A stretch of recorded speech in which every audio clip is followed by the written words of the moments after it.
Светот се соочува со потенцијална војна меѓу Соединетите Американски држави и Иран, која би можела да има несогледливи последици за меѓународната безбедност.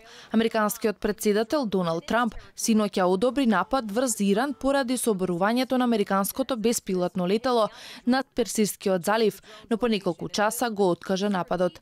Според неименувани официјални лица, Трамп првично одобрил воздушни напади врз радарите и ракетните системи на Иранската републиканска гарда, кои требало да бидат спроведени рано утрово, со цел ризикот за населението да биде најнизок.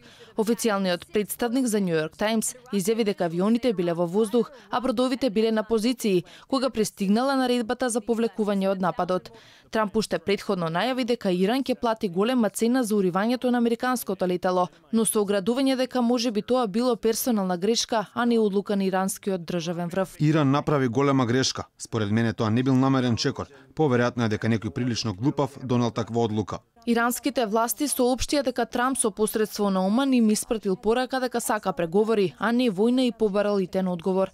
На тоа му било возвратено дека се е во раците на иранскиот врховен водач Али Хамнеи, кој треба да донесе одлука што понатаму, но и дека Иран секако ќе се брани доколку биде нападнат.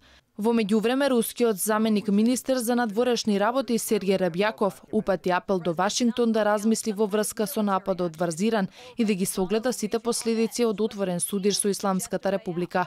Повеќе земји побараа смирување на тензиите, но останува отворено прашањето дали Соединетите Американски држави наскоро би можеле сепак да започнат воен напад врз Иран.